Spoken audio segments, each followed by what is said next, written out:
It's the Happy Families podcast. It's the podcast for the time-poor parent who just wants answers now. 10 weeks, Kylie. 10 weeks until Christmas. Are you counting? I just counted up. 10 weeks until Christmas. Is that just doing your head in a little bit? Yeah, it is actually. 10 weeks. Hello, it's Justin and Kylie. We are excited for our I'll Do Better Tomorrow episode of the Happy Families podcast this week. Something different. Normally we share something that we've each learned this week in our parenting. Maybe it was because of a failure. Maybe it was because we just nailed it and we want to replicate it and be better. I actually feel like my parenting this week's been mostly on song. I feel like I've done a reasonably good job this week. But instead of blowing my own trumpet, you wrote something for our Happy Families members. And for anyone who's not a Happy Families member, I want to give you a sneak peek of the kind of content that you get in our premium membership.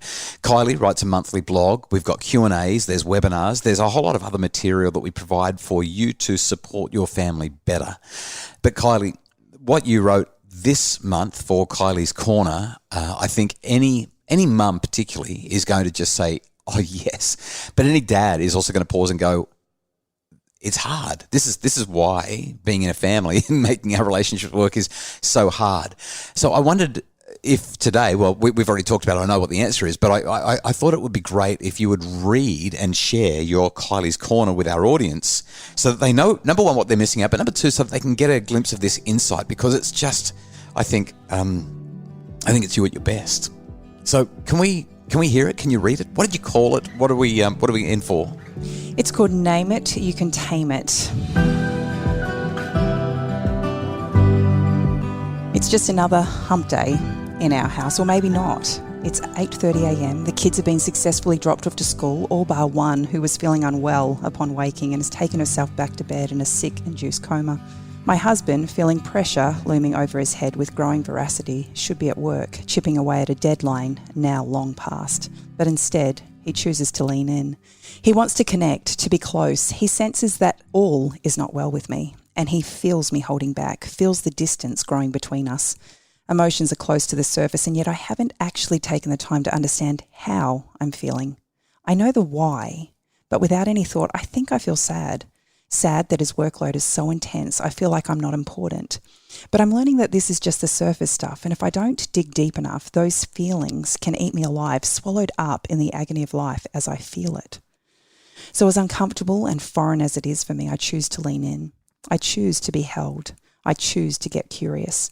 And I choose to share the hard and the ugly truth with him. My truth. The truth is, I am deeply sad. He's my best friend, the one I want to spend every waking moment with, and yet anyone who's anyone knows that that's not really possible unless someone else is paying the bills. Someone has to go to work. In our relationship, it's him. But when I dig deeper, there's still more. I'm really mad. Mad that he loves what he does so much that he often bites off more than he can chew, leaving little room for me at times. A singleness of mind that encompasses his every waking moment, his ever-growing motivation, his drive to make a difference in the world. And that makes me realise there's more. I'm jealous. I'm jealous of the time he spends in his head, in his books, on the screen, jealous of all he gives to you, his followers. And all the while, as I try on these emotions tentatively, like a newly made garment I'm not sure quite fits right, as I clumsily try to express how I'm feeling, he just holds me, listening intently. My back pressed against his chest enables me to keep sharing, undaunted by what he might see if our eyes connect. I can feel the steady beat of his heart, and I pause, searching deeper still, wondering if I've reached the bottom of the well. But there's more. In his distraction, I sometimes feel unseen, and I'm afraid that after 25 years together and a body that has morphed more times than I can count, that maybe I'm not enough. Enough to pique his interest, enough to keep his interest. He is focused on task more than usual these days, and I can't help but wonder if I am enough anymore. I search the far reaches of my mind. I can sense its presence before I can even name it. I'm not sure I want to go there. It feels all-encompassing, dark, heavy and ugly, but his reassuring presence gives me the courage to press on. On top of it all, I feel enormous guilt. Guilty that with all he has on his plate right now, knowing intimately the weight of everything he is carrying, I am adding to his already heavy load. Guilty that what he offers me right now is not enough for me, that I can't rest in all we have shared before, knowing that this is just a small season in time and there is so much more in store for us to share. Guilty because he has proven in countless ways each and every day we've shared together that I am the love of his life and he would literally move heaven and earth to be by my side. Guilty that I would find fault in his growing desire to make a difference in the world, that I would get in the way of the great work he is doing in helping families find hope in the world that often paints a dismal picture of the realities of family life. Guilty that I am unable to offer him grace for one more day, a small moment in time, because, I miss him. The reality is I miss him. I miss us. I miss life as I know it. At this moment, life is a foreign land we have visited before, and I'm reminded of all I hate about it. The way it pulls you in and traps you in its wake for days, weeks, months on end. No ability to look to the left or the right, as one is drawn almost against their will by the light at the end of the tunnel. Something amazing happens, though, when I speak my truth, face my demons, not out of anger, not in judgment or in a need to have him fix them and make everything okay, but just as an acknowledgement that they are all there. An intoxicating cocktail of emotion that, left alone in the dark abyss of my mind, fester and gain momentum, left unspoken, leave me drowning in my self-imposed realities, but brought to the surface and into the light, help me realise that not all of them are truth. They're just feelings. Spoken out loud, their presence is no longer overwhelming, their power fading with every passing breath. And as I lay there entangled in his arms, I feel his love, soothing, reassuring and real. The beast of emotion left unnamed can easily swallow us whole, but having the courage to draw it out of the deep crevices of one's mind and shed the light of day on it is like turning the light on and watching the shadows of night that left you cowering as a child under the covers disappear in an instant. Tamed and no longer taking up precious space in my heart and mind, I see truth. I feel truth. The truth is, the road is all uphill right now, and time together is limited. But the light at the end of the tunnel is so close we can almost reach it with both hands. And for the first time since I started sharing, I noticed my heart beating in time with his, as one and as it should be. The dark can't hurt me when I turn on the light. Name it, and with practice, we learn how to tame it, all of them. They are a gift to self, a chance to reflect, to learn and to grow. In Justin's words, it's time to get curious. So I love what you write there.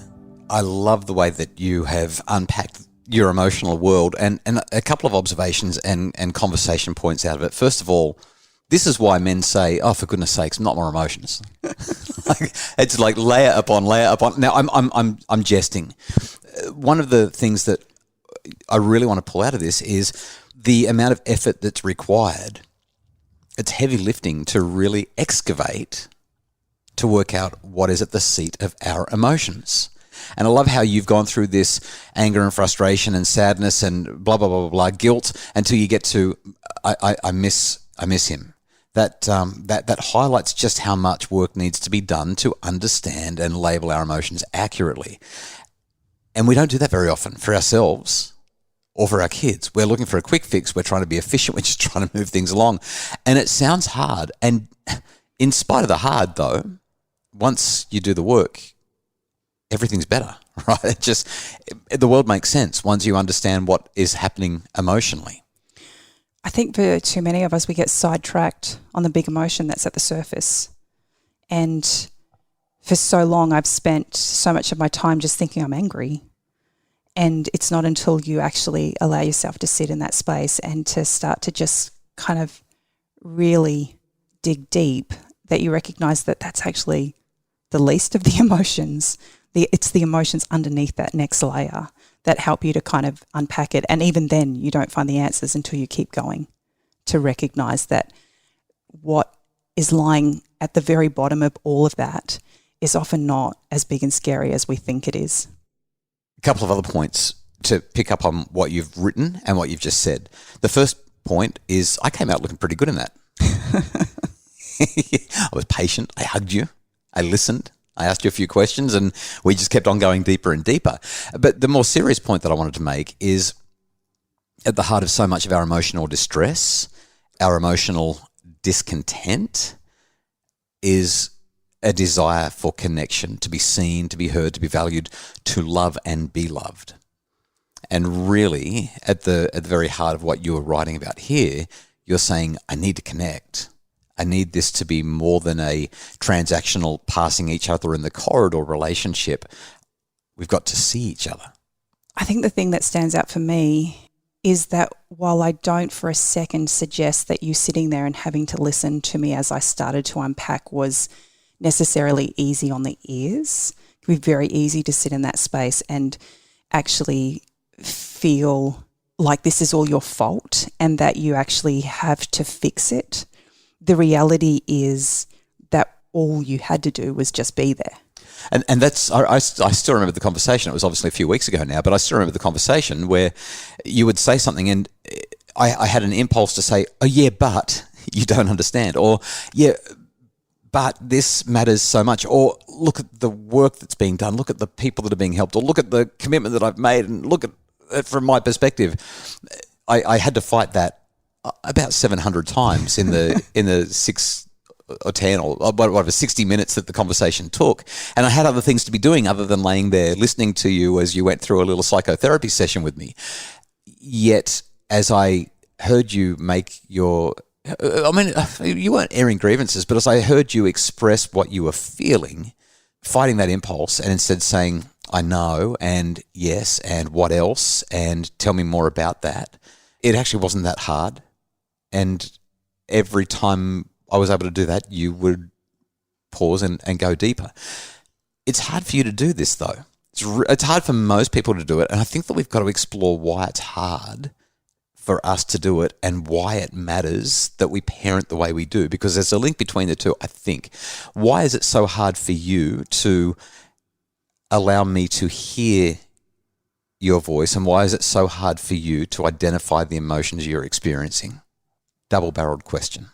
So at the end of last week, you had an interview on A Current Affair and you talked about just this need to rethink the way we parent our children, specifically around smacking.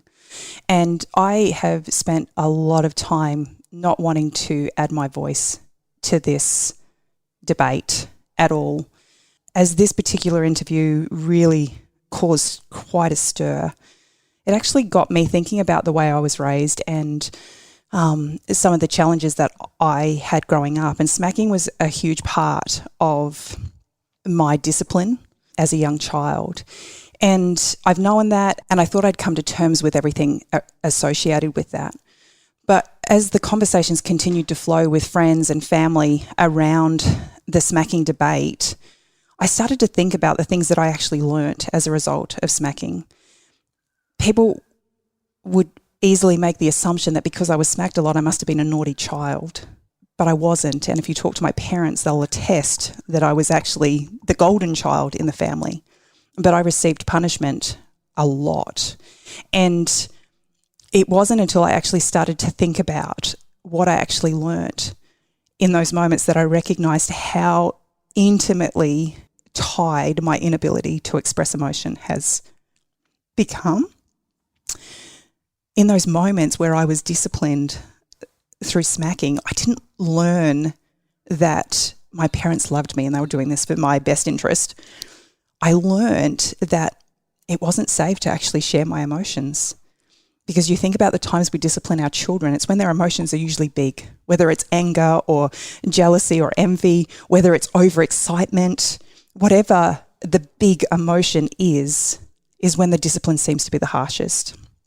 And, you know, as I went through and thought about the things that I learnt as a result of those experiences, the list just got bigger and bigger.